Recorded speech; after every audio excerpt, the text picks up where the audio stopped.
Look what Georgia's got now, guys. I never dreamed in a million years. If I'd had this back in my day, I'd had all the buddies in the world I'd never dreamed of. I never dreamed I'd have a key to the cell. I would have dreamed that in all my days. On today's adventure, we're going to Brushy Mountain State Penitentiary in Petros, Tennessee. This maximum security prison has a lot of history going back to when it first opened in 1896. We'll be bringing you with us on a private tour of Brushy Mountain with one of the ex-inmates as he shows us what it's like to be in solitary confinement and explore the prison grounds. We'll find James Earl Ray's prison cell, the man who was convicted of killing Martin Luther King Jr., and hear about how he escaped this prison, seeing exactly where and what he used to do so. We'll also hear from one of the former prison guards who worked here before it closed down in 2009. Along with the prison tour, we'll also check out their restaurants, gift shop, and talk to someone about their paranormal tours as they share their experiences at the prison after dark. Historic Brushy Mountain State Penitentiary is about an hour and 20 minutes from exit 407, so I would say it'd be less than a 2-hour drive from Gatlinburg or Pigeon Forge, Tennessee. It didn't take us very long to get to, and we arrived on a foggy morning, and it was a very eerie feeling as we drove through the prison gates. Before we start our tour, we wanted you to hear from Sam, who's one of the owners of Brushy. Tell us a little bit about how people can come here and visit, what they can do while they come. Well, if you decide to come, check us out. We give self-guided prison tours from 10:30 in the morning till 5 o'clock. Our hours do change because we are a seasonal business. We also have a great distillery. We make all sorts of moonshine, vodka, whiskey, liqueurs. We also have a great restaurant and gift shop as well. I can go online and get a tour in advance, or if it's kind of a spur of the moment thing, you could just show up and get a ticket to do a self-guided tour any time of the day before closing. Yes, sir. So we actually have 3 different types of tours we run. We have a self-guided tour, is the one we do all day. We never run out of tickets. We also have a public guided. We do both the private and the public tours in the morning before we open, and you get on our website to check that out. The prison itself closed down in 2009. How did you come about starting tours and doing what we're doing today? So it's a funny story. My dad likes to ride Harleys. There's a pretty famous kind of route that they do called the Devil's Triangle. It's pretty close by. Okay. So he was on a charity event riding around, and he passed it, and he decided to do something with it. So the state had kind of abandoned it in 2009. It was left to rot essentially, and then Dad came up with the idea to turn it into something. Out in the main yard, I heard you guys also do some concerts. Yes, sir. Yep. We post all our concert events on our website. So we have George here today. We're going to go hop on a tour. He's going to give us some highlights of his time here and what that was like. Yep. George is, well, you'll meet George. He's an old ex-inmate, but he's the nicest man you'll ever meet. And he's got some crazy stories to tell you. Awesome. So let's go hop in the prison and hear some stories. What'd y'all want to come to prison for? I didn't want to be here back in my day. Any of y'all from Tennessee? Y'all heard of Cumberland County, Crossville, Tennessee? March of '83? Lake Tansy Hiawatha Country Club? I'm the one that blew up with dynamite. I went in the country club on a Sunday night when it's closed, nobody was in there. I busted open the safe, took my safe, cigarette machine, coke machine, phone booth, whole 9 yards. I used 16 sticks for 2-inch dynamite. I took a wind-up alarm clock, I made my timer out of it, I set for 20 minutes. I took 4D batteries, so I started to get them at my 6 volt for the charge. I poured 2 gallons of gas on it, 38 cents a gallon back in my day. The blast was so powerful, it blew several yards out this way, thank God. You know why? Less than 50 yards to my left was a condominium with people in it. I'd have been on death row. You know how stupid I was back in the day? I used to be a security guard there. I worked beside Alcohol and Tobacco Farm on a Tennessee Bureau of Investigation. You can't wire up dynamite with gloves on. I've got fingerprints on top of fingerprints. I'm working 12-hour shift trying to cover what I done. Remember the 4D battery I saw together? I took electric tape hold together. George, how'd your fingerprints get on there? Oh, I took it apart and put it back together. Well, George, how come you got fingerprints on the other stuff? I told them I was checking it out. They put me on a polygraph at the courthouse back home in Crossville. First one I take, I fail. The second one I take, I start reading headings off the books. I know it's going to be estradiol, true and false. I semi-passed the second one. They know I know something. They went to interview my wife. Had my wife go spend the night at her mom's that night. She doesn't know nothing. Said, honey, I don't care to talk to him. I said, honey, you're not talking to him. I'm the one that done it. She freaked out so bad, she had both her hands inside her mouth screaming. See, my charge is felon using dynamite. State Tennessee and Cumberland County be easier on my family to send me here instead of sending me to federal prison like Atlanta, Georgia or somewhere like that. Guess who brought me here January of '84? My dad. My dad was a lieutenant on the city police department, a constable in the 5th District. I said, Pop, I don't want you taking me. He said, boy, I don't want you riding the back of a squad car. Back then, handcuffed shaky. He said, I don't want you going like that. We come to them Southport gates over there. January of 84, Sam Howard was a correction officer. My dad having the paperwork, he looked at the paperwork and my dad says, is this some kind of joke? George White Sr., George White Jr.? My dad said, no, this is no joke. He looked at my dad and said, how can you do this? My dad said, it ain't easy. I shook my dad's hand for the last time for a while. I come in with a 10-year sentence. I got out in 2.5 on good behavior. You know, I went home on the back of my dad's Harley. My dad brought me, my dad took me home. I never knowed that a few years ago, my dad's been gone 10 years, my mother's been gone 20. A good friend of mine back home in Crawford said, "Hello, George, I want to tell you something you never know." And I said, "What?" My dad brought me up here that morning. He went home that afternoon, and he bawled his eyes out. I never had no idea. I never had no idea. So I kept a diary when I'm in here. This is my therapy after all these years. If I can keep one of y'all from being in prison, it's worth all the money in the world to me, guys, because this ain't no place to be. I'm going to show you in the winter of 85 when my blanket froze the wall. That's how cold it was. We don't have any air conditioning. If your family can afford to send you a 14-inch fan, you'll lay in your bed like a borrowed mule. Place to be sits 4 stories. Place to be was on the bottom walk. In the summertime, it'd be 9 degrees out here. Upstairs it'd be 110. The guys run around in their underwear. Give you an idea. And we didn't come in this way like we're taking you all, guys. But guess what? You're all my guests now. Come on in. This was the warden's office back in the day. And you didn't see it destructed like this, but it's been sitting for 14 years. That's why you see the paint peel and stuff like that. So we didn't come through here this way, but when you come in, you'll see a door right here. When your family and friends come to visit you, they go through that door there, go upstairs in the vision gallery, and I'll show you the vision gallery later. Come on down.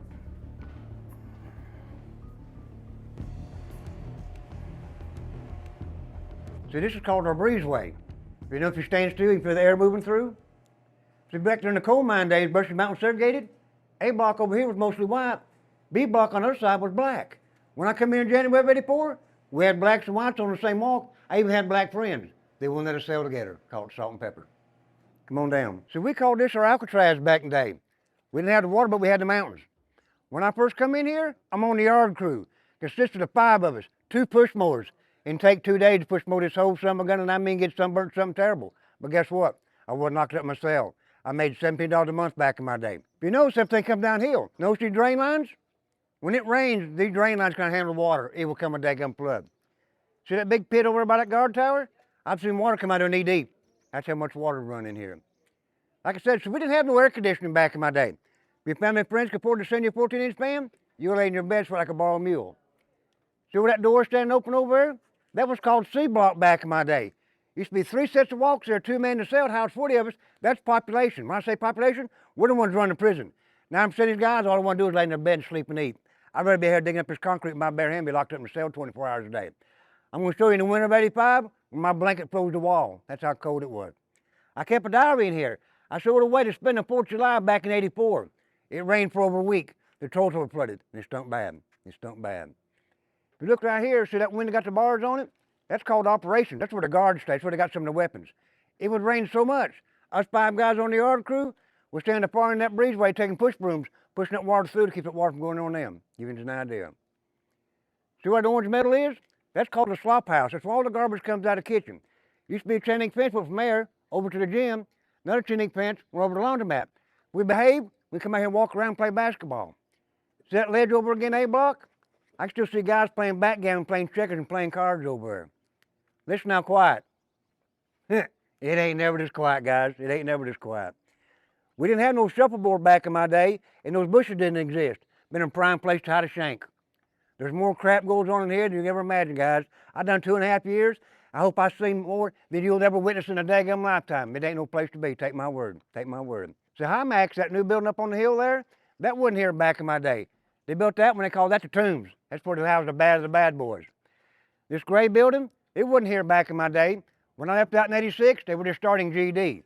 They built that as a school room and art room after I was gone. Guys, we're going to split this up now. Some of you can go with Randy. He used to be a CO officer here back in the day, and this is my home. He got to go home at night. I get to stay here 24 hours a day, guys. Come on down. Give you an idea how much I had to push mow back in my day.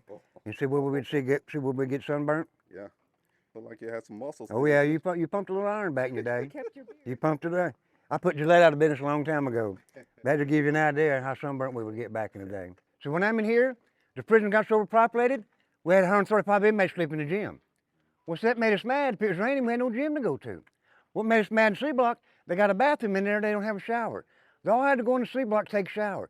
By the time they all took a shower, whole prison took a shower, us 40 guys in the C block ready to take a shower, ice cold water. So this is the laundry room, and actually prior to the laundry room being put in, here at Brushy, prisoners, even though they were out coal mining all day, they came back and they could take a shower. However, they didn't have any towels. So the government in 1928 got on them about that and required them to give towels. So along with that, they had to have a laundry room to not only wash their uniforms, but also their towels. So let's head on into the museum. This was our law library back in my day. Back during the coal mine days when Brushy Mountain segregated, the whites took showers here, the blacks took showers on the other end. Now it's a museum, got all kind of artifact stuff in here. Come here and look. This is what they used to whip them with back during the coal mine days. You remember seeing the whipping stage out there? So they had taken that down from the coal mine. See, there's 7 coal mines here. There's 4 on this ridge over here, and there's 3 on this ridge over here. Back in the late 60s, coal mine number 3 collapsed in and killed a bunch of the men. That's when they quit doing that. When I came here, there was still a sand pile there. Take that strap, they stand that strap so the sand would stick to it, so they whip you, cut you that much more. They said it was the worst of the worst here back during the coal mine days. They got guys in here for disaster their parents. They've got a record of a 10-year-old boy coming in here. You know what he's in here for? He stole light bread. That tells you he was hungry. There's no record of that boy ever leaving. Give you an idea. I grew up all my life hearing about this place, then here I am in this daggum place. Give you an idea. So they quit doing that in the 60s. When I'm here in the 80s, it's what they used on us. I call that a sledgehammer handle. I never had one used on me, but I've seen it used several times back in the day. Just give you an idea. See, if you look here, see the prison made us an upside down cross. That was condemn us when we come in here, we wasn't worthy. And we just came in this way right here. So you can see here, in the gym, had 135 inmates. Can you imagine 135 beds in there back in the day? Give you an idea. See the shoes we wore? That's called a brogue. It's the same kind of shoes they wore during the coal mine days. Same kind of shoes I wore, but see, I'm flat-footed. They were comfortable for me, but guys that had arch, they would just kill their daggum feet. They would just kill their daggum feet. And give you an idea of some of the stuff they had back during the coal mine days. It was nothing but a slave camp. These inmates were free laborers, all it was. See the different kind of shanks we had back in the day? So they made them out of everything you could possibly think of. We had the best window stone there was with just concrete. At nighttime, you hear them. See, a pencil was a dagger back in my day. See the tattoo guns we had back in my day? You took a toothbrush, you melted it. You put a cassette motor on top of it, take a big pin, mount the side of it, take the guts out of it. Take a guitar string, cut the length, strap them on concrete. See, cigarettes is a big money when I'm in here. Name brands like Marlboro, Winston, Cool were called pearl handles. $10 a carton back in my day. This cost me 2 cartons of cigarettes. This is my birth sign on Leo the Line. That's been on since '84. So Terry Rowland out of Bradley County, when he made his tattoo gun, I want to be the first one to have it put on me. I don't want no germ on me. In here, I belong to state Tennessee. That's considered destruction of state property. He's putting that tattoo on me. I took a toothbrush, I put a piece of mirror in there, and I'm watching for the man. I'm going like this here. Oh, because it hurt. I ain't gonna lie. It hurt.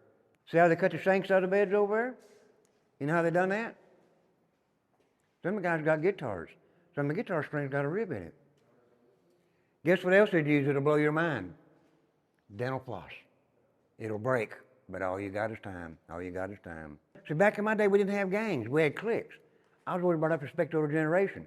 The old convicts in here, they like George, and I'm glad they like me. I'm glad they like me. It just gives you an idea of the kind of crap that was going on back in my day. This is the original ladder that James O'Ray and them used back in '77. See, between the cells what they call a pipe chase. That's where the water lines and everything are. Some of the guys working maintenance. Hey, Mr. Correction Officer, this is a bad piece. We'll get rid of it. They put it inside their pants leg, went up on the LPR. And so I watched all this unfold on black and white TV. Then I end up in this daggum place. Give me an idea. But that was the ladder they used back in '77 going over the wall. And I'll show you where we went over the wall back in the day. You can see the actual escape ladder used by James Earl Ray. So here's an overlook at what Brushy Mountain looks like from up top. It's in the shape of a cross. or I think as George said, an upside down cross. I have a bunch of books that Brushy Mountain is mentioned in. The one that I noticed the most is The Firm by John Grisham. I do recall seeing the movie with Tom Cruise. This inmate transport log book. It reminds me of being at the fire station. We use a similar log book at the fire station every day, start of shift, any notes and things like that. You were a guard I here? was a guard here, and I worked here from 2000 up through 2009 when it shut down. Why did they shut down?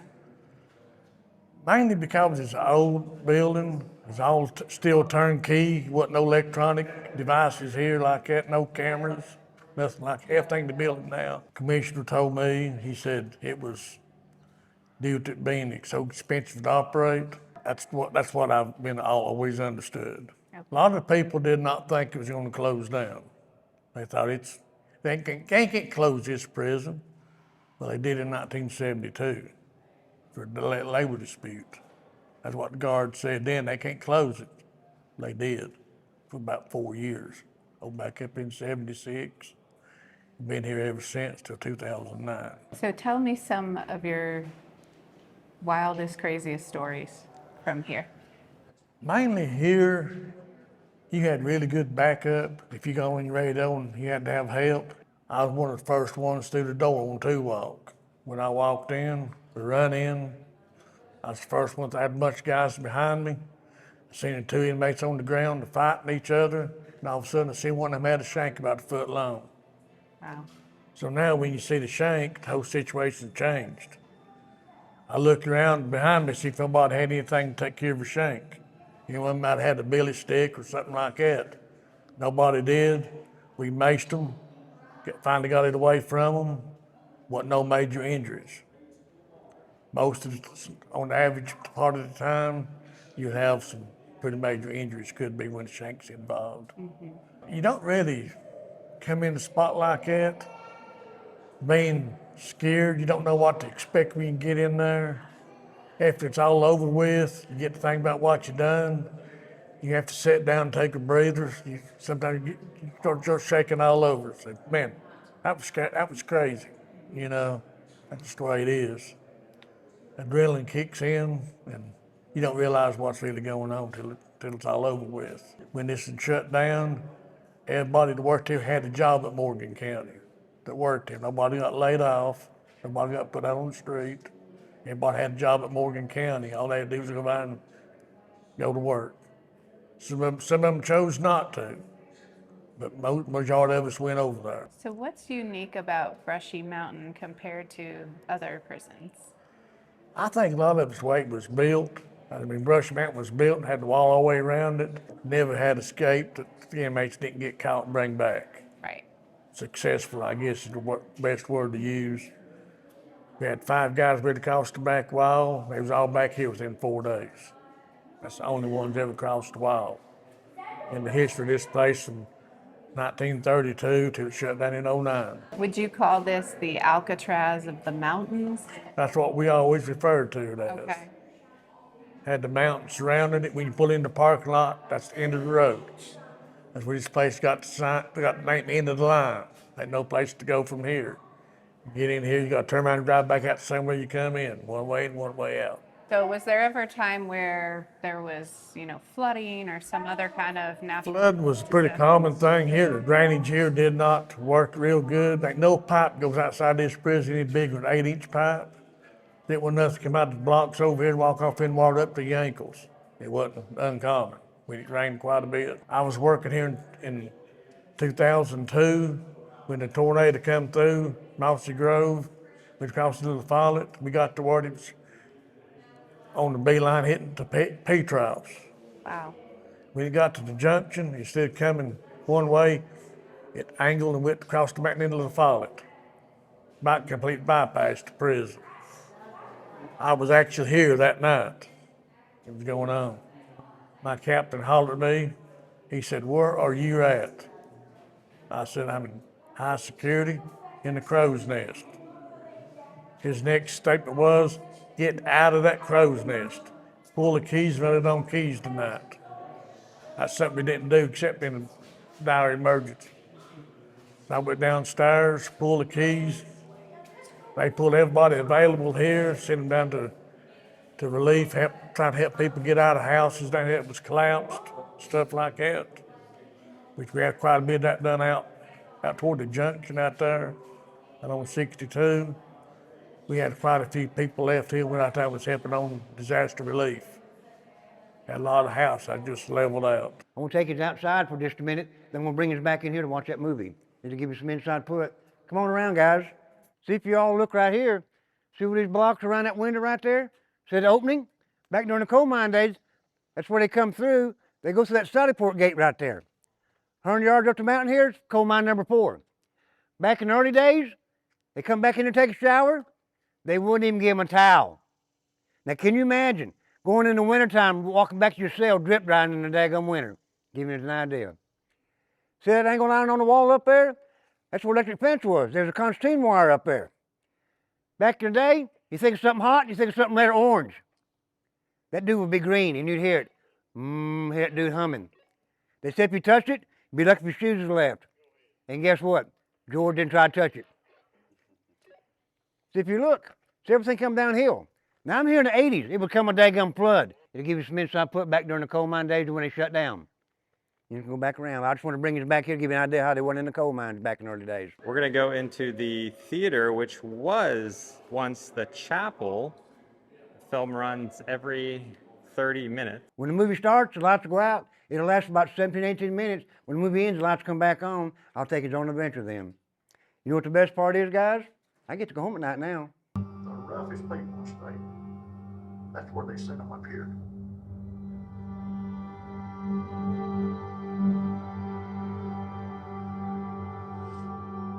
Keith Atkins, the last correction officer they're talking, he's from January to August older than I am. Can you imagine being here in 1976, the age of 18, being a correction officer in a place like this? Keith Atkins, Joe Coffey, and Craig Williams, 3 of the guards I got along with when I'm in here. A month or 2 after I got out, I had their phone number. I called them up. We got together in Wartburg. We drank a cold and eat pizza and told the stories. They're all 3 gone now, guys. They're all 3 gone. Come on around. I'll take you along a little adventure it was when I come in here. It was a bad place back in the day. They said it was the worst of the worst. They just used them as slaves, all it was. See, this was our store back in my day, called the commissary. If you had money in your account, you could buy cigarettes, you could buy instant coffee, tape chips, cookie, cracker smokes, the whole 9 yards. Little Debbie cakes, Bud's rounds. First one I ever had guys come through there, and I love them summer guns. This is our max. This is where I spent my first 2 nights. They want to see what I'm made out of. You can lay in your bunk, take your left hand, touch the wall. That's how small the cells are. Give you an idea. If you look up there, see that 3rd floor up there, got plywood on them windows? That was an auditorium back in my day. I told you I kept a diary. May 30th of '84, I helped carry 650 blocks up them steps, turn that into our infirmary.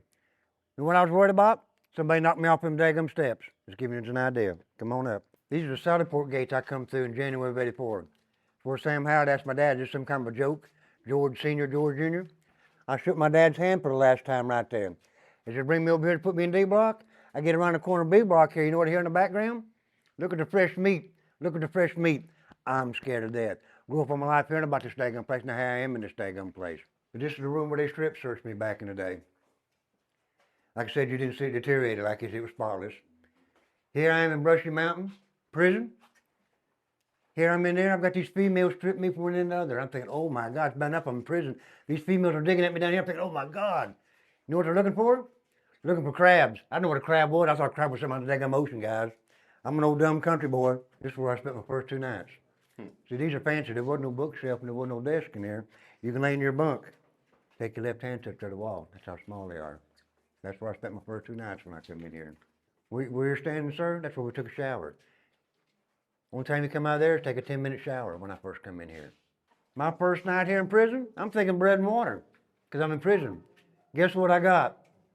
I got 2 cheeseburgers with a fries and a brownie and a glass of tea. And I thought, what? I'm not expecting that because I'm in prison. Trustee it brought to me, he said, George, he said, if you don't eat it, he said, flush it. I said, do what? He said, flush it. And I said, why? He send the food back to make your portion smaller, smaller, and smaller. When I'm in here, where I wrote my very first letter to my mom and dad. I'm scared to death, but I don't want them worrying about me. I said, look, guys, I'm okay. I don't want to come home to a bunch of nerve pill freaks. And like I told you a while ago, before my dad died, He saved every daggum letter I ever wrote. I can go through them letters, go through my diary, bring back all these memories, guys. Just give you an idea. See where these 4 pins are on the wall? Where we had a basketball go. We played basketball. Had a weight bench down here when I first come here to pump iron. Brought an old boy to Memphis. His name's Leroy. Big old black man. He's a monster. Memphis can't do nothing with him. They send him to Nashville. Nashville can't do nothing with him. They send him to Brushy Mountain. You don't play tush hog here. They got tush hog tamers. You come here and run his mouth, say, "Here, you Brushy Mountain boys think you're a bunch of bad A's. I'm going to make punks out of him." That's your funny people. No, he ain't going to do that. Got the 2 small white boys spot him. He's bench pressing 400 pounds. Is he trying to push up one more time? They pushed it back down his neck. Steve Pickle jumped on his chest at him 13 times. He was a big boy now, Leroy. It's a rainy day. His blood running in this trench. Larry Wright was a guard here back in my day. His wife Mary, she worked in the infirmary. She was a nurse, and I thought the world of her. She's a sweet lady. You know what she told me? She sat out here with him for over 9 hours. The coroner comes. Do you think he's dead? I'll give you an idea. So you and I are fighting back in the day, sir? Here's the guards to break me and you up. They want me to eliminate you, so I don't have to worry about it. Just giving you an idea. When I'm here, they turn D-Block back into the bad of the bad boys. That's when they built this exercise pen. They don't come out here in population. They come through that side door. If they behave for 1 hour, they're handcuffed and shackled. And if they behave, one at a time can go out there and exercise. Had a chin-up bar, had a dip bar. If they're lucky, had a basketball. They could dribble. Go up there and look and give you an idea. One time they come out cells, take a 10-minute shower, and if they behave, you get to go out there for 1 hour, if they behave. And you can just imagine. 1 hour out of that cell other than a 10-minute shower. So listen how quiet. To me, that's the eerie part of it. It was never quiet. All the time. Hey, Bomber! That was my nickname back then, Bomber, because I blew up a country club. But all the time screaming going on all the daggum time. Did you ever witness somebody trying to climb up a fence? No, they electric fence and chain the whole 9 yards back there. Plus the guard got guns. Yeah. There's never no successful escape from back here, but I will show you where James Ray and them went over the wall back in the day. And back during the coal mine days, when they go up in there, they'd go off and do things. So everybody has nicknames. This old boy back in the day, he'd run off. These ladies caught him up on the mountain up there. They locked him up in the chicken coop. And they called the warden the next morning to come get him. You know what his nickname was? Chicken coop. So if you look from this angle here, it gives you an idea how everything comes downhill. So you can hear that water running. Now I'm here in the 80s and it would come a daggum flood. So you can imagine back in the early days how bad it would flood. See, Hymax, that new building up on the hill wasn't there. They built that in 89. I left that in 86. That was one they called the Tombs. That was one they built for the bad boys. And my cell was 6-on-1 back in the day. The floors are painted red, the walls are painted white. Mine's got these red dots all over the wall. I asked the guard, I said, "Man, some kind of crazy house, nut house? What is this?" Guess who had done that? James O'Ray. Probably been in every daggum cell in this prison back in the day. In my diary I kept, I said, "I'm 6-on-1 now in B block. I'm in James O'Ray's old cell." It's my cell now. I just want to give you an idea. See how it's more open over here? That's the way it was back in my day. That cage wasn't there. When I get a group like I like to get you where you can give you an idea. They all look alike. So my cell is exactly on the side of this cell right here. See, these are fancy. There wasn't no bookshelf and there wasn't no desk here back in my day. So I come in January of '84. I come in here right after Christmas. I thought it was Christmas decorations. Here's all this red, blue, green, yellow, brown going out the windows, 4 stories of it. I thought it was Christmas decorations. You know what it was? It's our TV antennas. This is where I watched WR Channel 10 in Knoxville. This is where I watched the Heartland series back in my day. And guess what else I'm watching? Wheel of Fortune. Give you an idea. Look what Georgia's got now, guys. I never dreamed in a million years. If I'd had this back in my day, I'd had all the buddies in the world I'd never dreamed of. I never dreamed I'd have a key to the cell. I would have dreamed that in all my days. So when I first come in here, they all look alike. When I first come in, there ain't but one man per cell. The guy before me had made little marks on the wall. He'd been there for 21 days. You know what I wondered? Would I live 21 days? I live in it for 100 before they put me in population when I get on the yard crew. But it give me time to sort of set in, if you know what I mean. Go ahead and check it out, guys. I ain't gonna lock you in now, I promise. When I'm in here, I sleep on the top bunk. Only time I ever slept on the bottom is when I'm in D block. I felt more safe being on top and you sleep at the head at the other end. Summertime, this was the place to be because it was the coolest. Guys upstairs run around their underwear trying to stay cool. Remember me talking about how bad it was flood? Well, it used to be a drainage right there, a drainage to the other end, a drainage to the other end. Now I'm here in the 80s. You can imagine back in the early days how bad it was flood in here. See something you didn't do back in the day? You didn't walk out here, you know why? See the cages they got up there? Had to put the cages up there back in the early days in the 70s because they're throwing each other off. When I'm in here, you know what they're doing? They're urinating off of it, throwing feces off of it. Give you an idea what kind of smell. Just give me an idea. You all heard of Moccasin Bend? That's where they send crazy people to Chattanooga on the streets. In here, it's called D-Berry. They send them to Nashville. They moved country out. They brought an 18-year-old boy in here. Now I'm 25, I'm scared to death. He's 18, he's terrified. He's in here for killing a man with a knife. I heard him talking to Rockman this night. He said, man, what can I do to get out of here? Rockman told him to take his sheet, tie it up here, tie it around his neck, sit on the floor, cut his wrist, and set his blankets on fire. Now this is on the other side. I watched that wall glow with fire that night, and that was a weird feeling. Guards come, yeah, we got one down. Just giving us an idea. Now back home, we don't slam doors, do we, guys? In here, this is what it sounds like 24 hours a day.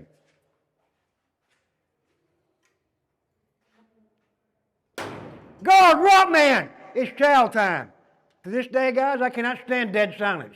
At nighttime at home, I have the TV turned on in my bedroom. I got to hear beyond that sound, but I cannot stand dead silence. Just giving you an idea. There's something going on here all the daggum time. I never dreamed in a million years I'd have a key. I never dreamed that in all my days, guys. You needed that back then. Yeah, I'd had all kind of buddies. I had all the cigarettes I needed then. And guess what else George has got? I got keys to unlock the prison with now, guys. I never dreamed that in all my days. I didn't mind taking a shower back in my day, but what I didn't like, we had female correction officers. Can you imagine taking a shower when you got one standing here watching you, how humiliating? Doing things stupid towards them. They bring them what they call the goon squad. 4 guys about your size, they carry sledgehammer handles. Her name's Pam. I can't do nothing. She's about your size, ma'am. I can't do nothing to please this lady. George over here, George over here. No matter what I done, I couldn't please this lady. When I get out, go back home to Cumberland County where I'm from, on Saturday and Sunday, we have a flea market. My dad and I set the flea market one Saturday, and guess what? Here comes Pam to my table. I thought, oh my God. She walked up to me and shook my hand. She said, George, please stay out of trouble. Stay out of Brushy. You know what I done? I forgave her. But after living this world, I wouldn't be a correction officer for $1,000 a day. You couldn't pay me to be one. Come on around. I'm gonna take you upstairs. See, when you come in the doorway, there'd be a correction officer standing there. You made sure you had your shoes and socks on and your shirt tail tucked in. You walked in the single file, you pick up your tray, you pick up your chow. There's a row of tables here, there's 2 rows in the middle, another row over there. Remember that cell I told you I lived in for over 100 days? I've been in there eating. I lived in there. I don't never get. Now I'm in here eating with these guys here. You walk in a single file, you know what I'm doing? I'm doing something right here, guys. Come in here with all these bad apples now. Giving you an idea. There's more crap goes on in here you could ever imagine. Just give me an idea. When them folks go downstairs, I got a story I want you to read about the hostage situation. Come on back out here now, guys. They're gone. I got a story I want you to read. Come on around here. Come on around here. I want you to read the story right here. Get it in your mind about a 25 caliber pistol. See, that happened 2 years before I come in here, guys. I watched some folks on TV. 2 years later, I'm in here living with these guys. Billy Little Inktown, Chattanooga, he's been here since the age of 18. He's going on 38. You know what he's in here for? He's paid $50 to kill a man on the street. $50. See, that happened 2 years before I come in here, guys. I watched some folks on TV. 2 years later, I'm in here living with these guys. Billy Little Inktown, Chattanooga, he's been here since the age of 18. He's going on 38. You know what he's in here for? He's paid $50 to kill a man on the street. $50. So when I'm in here, the story was told, it wasn't a racial thing between the blacks and whites, but it was a power struggle of the whites and the blacks trying to run the prison. The warden shipped the blacks out of here. The warden brought them back knowing this killing was going to happen right here, guys. Always when there's a killing, the warden comes behind the wall. They saved a bullet for the warden. The warden don't come back here behind the wall. They're going to kill the warden that night. And now here I am and living with these guys. So they killed 2 that night and they wanted to. Iceman's one of them they wounded. And BJ doesn't like blacks from the get-go, guy. He hates their guts. I work in a slop house later. That's why all the garbage comes out of the kitchen. Used to be a cooler room back during the old days. BJ said, George, he says, that thermometer still in the slop house? I said, yeah, why, BJ? He said, when they bring Iceman back, I want you to give my syringe, give him the thermometer, so you draw the merc out of it, and stab and kill Iceman. And that's kind of dumb world I live in, guys. I'm damned if I do, damned if I don't. I can't call mom and dad up and ask for no gagging help. It's bothering me. I'm only involved in killing, something I don't want to be involved with. The word goes around, they send the Iceman out to the Red Belt. Iceman got on the street, his own kind killed him. Give you an idea. Remember when Walmart used to be called Big K? When the Walmart franchise? Come on now, I know you all remember that. I know you do, sir, don't you? Yeah. See, back in the day, as you're going through the checkout, there's an Uncle Henry knife you could buy for $5. Sir, would you take a chance spending $5, make $95? Some of the guards need to be in here because money talks. Just giving you an idea. Remember wooden matchboxes like this right here? BJ bought a wooden matchbox of marijuana and gave $40 for it back then. He got hoodooed. You don't do that to BJ. BJ, key you. Come on in here. It ain't nothing to brag about, guys. It's the dumb world I had to live in. I eat here. My buddy coach I pump on with eats here. BJ sits here. Charlie Loveday sits beside him. See what that black and yellow tape is? That's where we empty our trays at. Well, Rusty Denton was the one that sold the max box of marijuana. So Rusty gets some and sit beside me. And he's sitting down beside him. BJ eating with his right hand, takes it knife, boom. Only stuck in him about that far right there, but you know what he's doing? He's twisting something like this right here. Rusty's eyes as big as silver dollars. He's got snot come out of his face.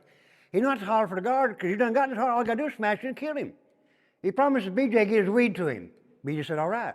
When he got from the table, can't go, look here, guard, I'm bleeding. That didn't even kill in a heartbeat. When he got up, he tucked his elbow in his ribs, walked back to the cell, and BJ got his remote and give him an idea. See what bothered me? So we sit this close. Our trays touch each other.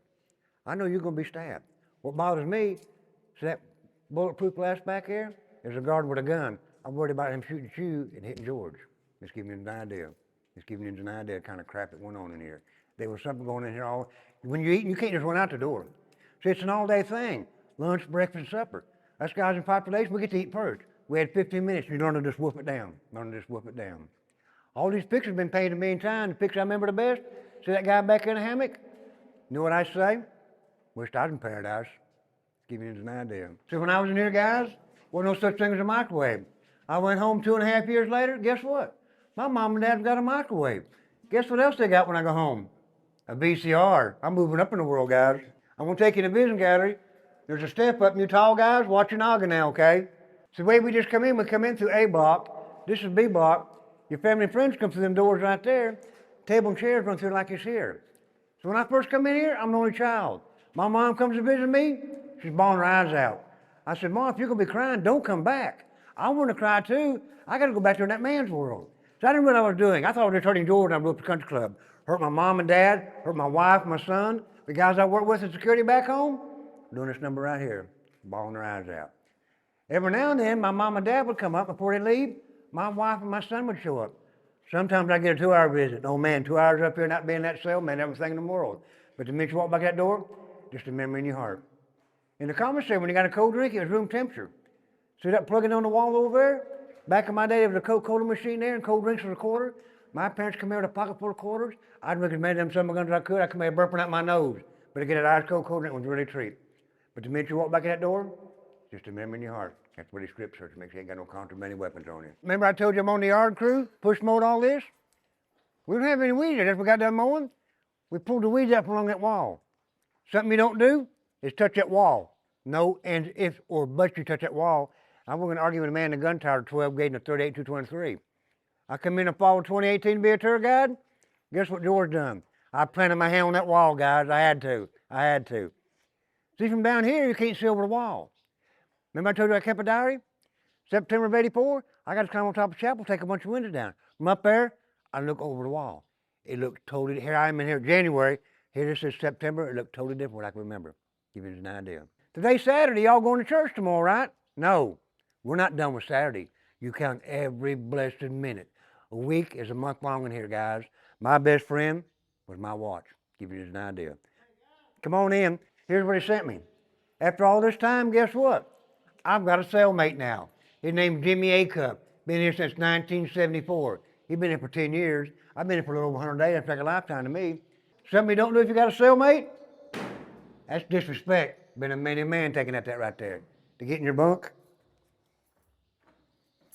That wasn't the first time I done that, guys. Go ahead and check it out. I ain't gonna lock you in there, I promise. So these are even fancier. They got 2 bookshelves. We didn't have that back in my day, guys. Oh, the keys broke. I'll be back and get another one. No, take it. You gotta look sad. Look sad. Back in my day, we don't have any metal detectors, no dope dogs back in my day, guys. Every other month we behave, we get torches from home. Remember the green Perel shampoo bottles? Yep. On the street, pour it out. Fill it full of liquor, pour shampoo back on top, seal it off. Guards had to get wise, open up, stick a rod down in there. Like I said, we don't have any metal detectors, no dope dogs back in my day.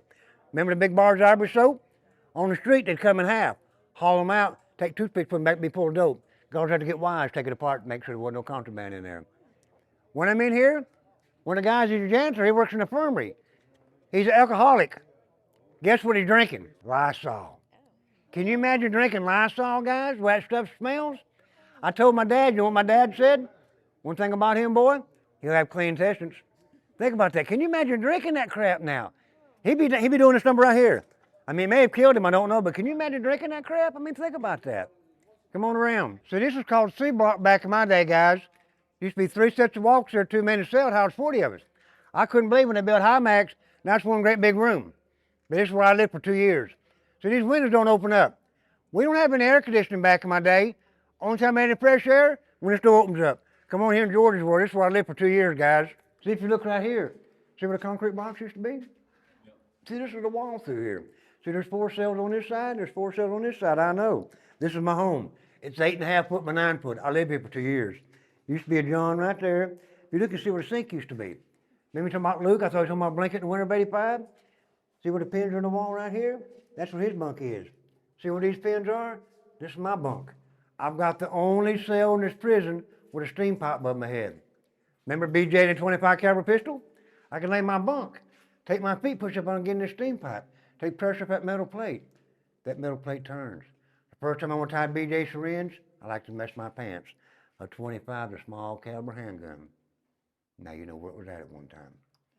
So if I get caught with BJ syringe, that's a major write-up. He likes George. He's in there for killing a man for $50. I'm glad he likes me. Just giving you an idea. Just giving you an idea. See how there's a gap up that beam? How them panels are going through? The inmates before us had made a false ceiling out of cardboard. Only mixed dirt with the paint to give that concrete look or whatever. Turn around, turn that panel down for the homemade shanks. Give you an idea. Give you an idea. They ain't no telling what all kind of crap's hitting this daggum prison. Just give me an idea. See, we're into the kitchen now. That's where the kitchen gets their hot water. At nighttime, I feel things crawling on me every now and then. Every morning I get up, there's this black crap in my daggum bed. You know what that's the highway of? Roaches. I complained so much, come here and sprayed, I seen this door turn jet black from a dying. To this day, I'd rather have a mouse in my house while roaches, guys, because I can't stand them son of guns. So when I come in here, guys, I've got a 4-year-old son. When I go home, he's going on 7. I miss birthdays, I miss Christmases, the whole 9 yards. November the 28th this year, my son will be 44-year-old. He's in New Jersey. He's a master sergeant. He got recruiting officer last year, guys, in the Air Force, and I'm proud of him. Mr. Trimble was a guard back in my day. He said, George, you got some visitors. As I come out of C block, gonna go up to A block in the vision gallery, guess what I see standing in the doorway there? My 5-year-old son. I thought he snuck out. I run, broke my neck to get to it. He remembers standing in that doorway, Cotton Morgan let him stand there. He remembers watching his daddy come through them doors, guys. Just giving you an idea. Giving you an idea. When I'm in here, my marriage doesn't make it. When I get out, I remarry in 88. 1990, I've got a little girl born. After being in here, you mess with my little girl, I'm going to be back, so I'm going to take your butt out. Just give me an idea. So this orange metal wasn't here back in my day. If you look, you see where the chain link fence used to come through. If you look, you see what tied in the gym over there. This is a gateway for me to go up there and work. I'm up there working one afternoon. There's some of these guys here in A block come out and exercise. I watched them kill a man over again that walk. I asked the guard, I said, is he dead? They said, no, George. I know what a daggum gurney is. Took him out of a gurney and never brought him back. Give me an idea. It ain't nothing to brag about. It's a dumb world, guys. Be sure and go in the gym now. You'll see where all them inmates were sleeping in the gym back in my day. That's how overcrowded we got back in 84. But you can go in that way. I'll meet you around the back side and show you where James O'Ray and them went over the wall that back in the day. Well, see, High Max wasn't here. Like I said, this was our softball field. So when James O'Ray and them escaped that time, he had a bunch of guys come down here and wrestling over here in the corner. So there's a guard tower behind High Max, just like that one up there. Where that wall goes to the mountain, that's where they went over the wall back in 77. See, the Constantine wire and the electric fence is 17 inches above the wall. That's where they went through it. As James O'Ray and his boys going over the wall, there's 2 more say, hey, there's an opportunity to go in too. They run to go over the wall. As the last man to go over the wall, this guy realized what's going on. He shoots and drops the last man. You know what that guard was doing? He was cutting Z's. Brushy fired him, they hired him, they fired him. He was cutting Z's. Did you know James O'Ray? No, he was already stabbed when I come in here in 84. In 81, like to kill him back in 81. I come here in 84. They moved him to Nashville. Oh, yeah, they moved him around all the time because he's all the time. They don't tell how many cells we had here back in the day. They don't tell how many cells. I don't mean to offend anybody, but I call James O'Ray a Memphis Yankee. Gone 3 days, goes less than 8 miles. He don't know if they north, south, east, west. He's doing this number here. When I get out, I take my stepbrother. He was an ROTC at UT. He retired 10 years ago in Afghanistan as a captain, and I'm proud of him. You all been to Nashville before? You cross Caney Fork River going into Nashville. Where I live, B Creek runs the Caney Fork River. Week after I got out, him and I go live in the woods for 10 days. We traveled 25 miles. I'm not even running. I'm having a party. I was a free man getting to live in the woods. That was my way of being home. Give you an idea. Guys, my story ain't but a pimple on the wall here. But take from George, this ain't no place to be. This ain't no place to be. Best part is, I get to go home at night now, guys. So Daddy wants you to take Mama up there and tell them some stories. Well, they heard me talking. They said, George, I'd like to be a tour guide. I said, I don't know if I can do it or not. This is my therapy after all these years. You know what I tell you? They created a monster. I won't shut up. But people have no idea. People have no idea. And to me, people need to understand. Prison don't need to be that little slap on the hand, don't you? They need to be in prison. They need to be working. They need to be laying in a daggum bed doing nothing. That's what's so sad. But back in the day, sir, when I got home, I might be able to tell you that was as far as I went. And now I can tell everybody in the world. There's got to be a reason I'm here. Got to be. Now this was the original hole they had back during the coal mine days, sir. There was no beds in there back in the day, and there was no lighting. They didn't put no lights and beds in there until they shut it down to make a museum out of it. They give you 2 5-gallon buckets, one to drink water of, one to use the bathroom in.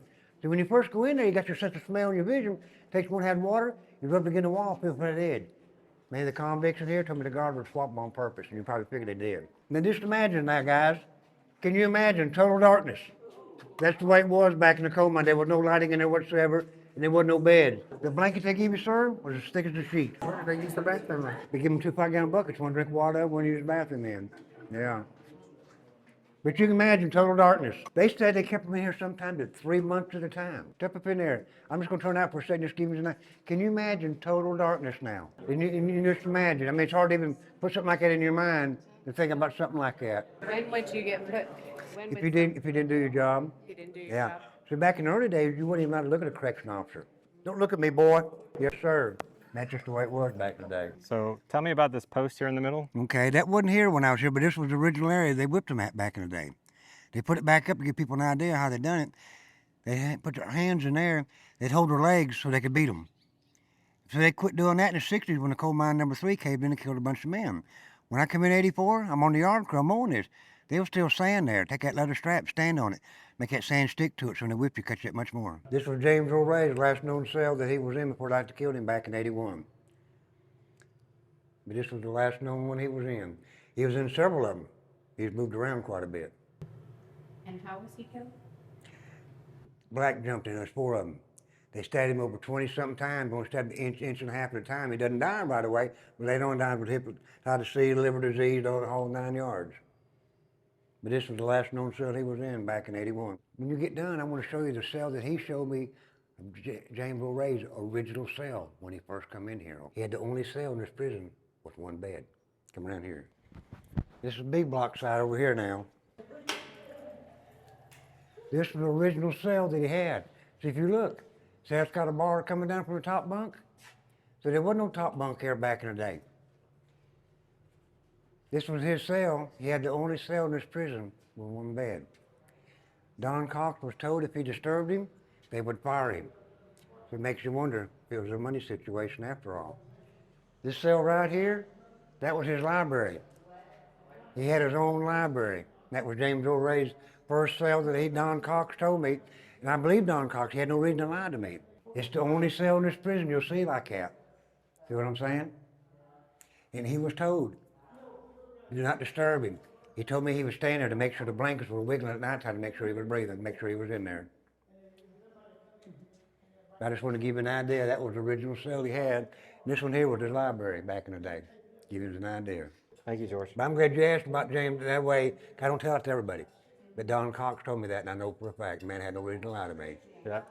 Thank you, George. Hey, no problem, no problem. So I'm here with Tammy. Hello. Who does a lot of the evening tours. Can you Yeah. tell us a little bit about that? We've got paranormal tours. We've got 2 different ones. We've got a 4-hour and a 6-hour. And we usually come in and the people will book those online. You can come in. We do a walkthrough. I help the lady that does them. She kind of got me into all this. It's been fun ever since. So we just do a walkthrough to get you familiar with the building, kind of give you the history, more of the darker side of things than they do during the daytime. We've done tons of research and death certs, entry forms, you know, stuff like that. connected to the family that owned the land before it was ever the prison. So there's tons of history here and a long connection. So we kind of give you all that stuff. Then we walk you through and we give you a kind of a rundown on the hot spots, like our fun places, our favorite spots. A lot of personal experiences we'll tell you about. A lot of evidence that's been caught over the years. I've done this for years. The lady that I helped's done it even longer. She came in here when it shut down in '09 and started hunting just for fun. And then she kind of fell into it and drug me into it. So we've got tons of stuff caught on camera, on recording, EVPs, things like that. You get shadow figures, full-bodied apparitions, just weird things, interesting things. It's just kind of a fun thing to do. We have people that come from all over. They come in doing YouTube channels. They come in doing TV shows. They catch a lot of fun stuff, and it's just kind of a neat thing to do. You mentioned the history before the prison was here. Do you know much about it? Could you give us a little snapshot of that? There was 2 brothers out of the Arms family that settled this little community, Petros. And one of them was given this land that the prison sits on and 4,000 more acres that's now park property. So this was a big, I mean, this is the cleanest burning coal, the largest seam of coal in the country. Still to date, I do believe. So the state knew that, so they come in and they burned this man out 2 or 3 times. He didn't want to give it up, but eventually he did. So he puts it into a 99-year lease for $20, a hog rifle, and the agreement that family could always work here. And that's exactly what the lease says. My partner has the lease at home. We're working on getting a copy of it made so we can hang it up. And then that's just how this prison came to be. They were bringing inmates in and mining the coal, taking coal miners' jobs. And that kind of broke out into a little civil war called the Coal Creek War.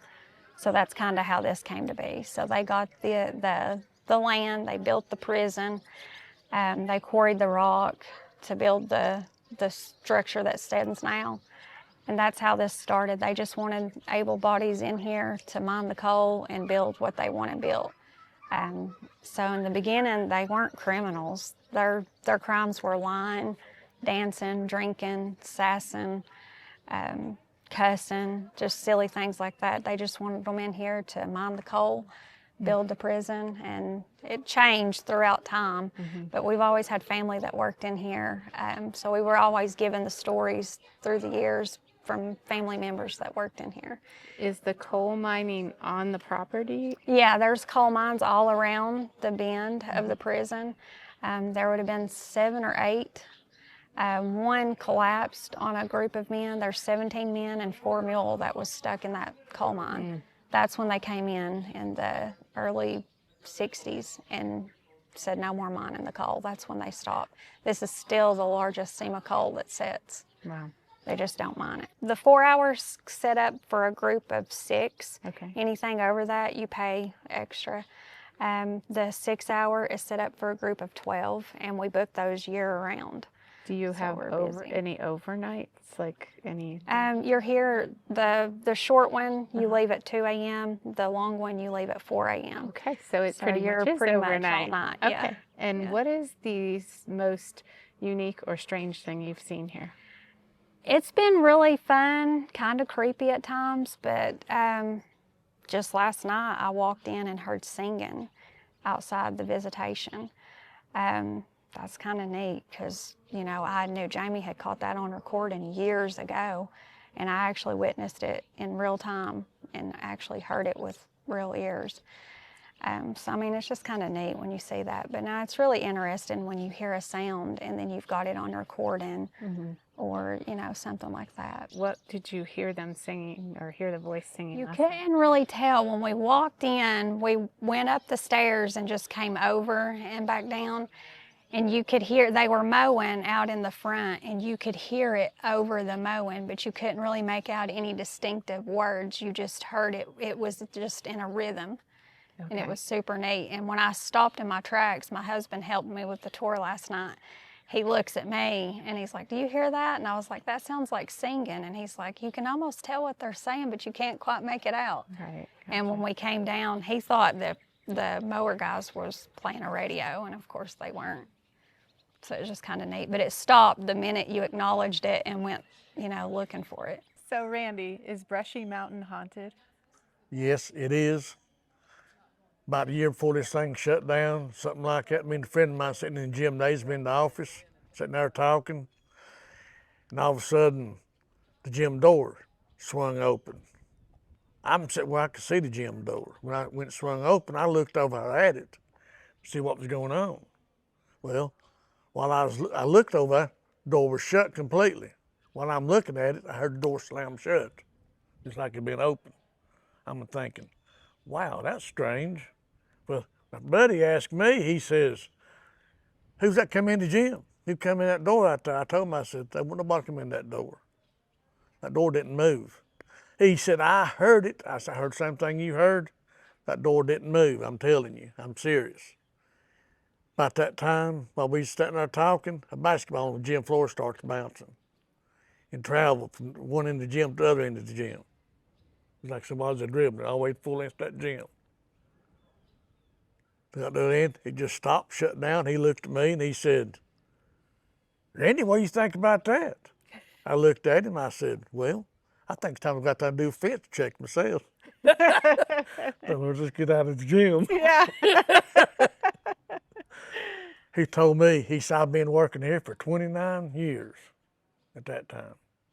He did. He hired on here probably in early 80s. He told me, he said, I've never, the first time, witnessed something like that. Wow. Spooky. Yeah, it can be. After our tour, we ended up enjoying lunch together at the Warden's Table restaurant they have that offers a variety of Southern food, serving up everything from classic barbecue plates and loaded potatoes to barbecue nachos and cheeseburgers. They also have their new Paroli's restaurant that includes appetizers, salads, pizzas, sandwiches, tenders, and sides. They have a general store with lots of different Brushy Mountain merchandise, and they also have a stage in the back of the prison yard. They host concerts and special events every year. Since our visit, they have added an RV park and campground that has 57 RV parking spaces if you want to stay overnight. But a big thanks to George and everyone at Brushy Mountain for having us. We wanted to thank one of our subscribers with 2 free self-guided tour tickets. All you have to do is leave a comment on this video on YouTube that includes Brushy Mountain State Penitentiary, and we'll pick a comment at random and send them to you. But that's going to wrap up this tour. We hope you found it helpful, enjoyable, or informative. If you did, do us a big favor and like the video before you leave. Thanks so much for watching. Until next time, we'll see you on the next adventure.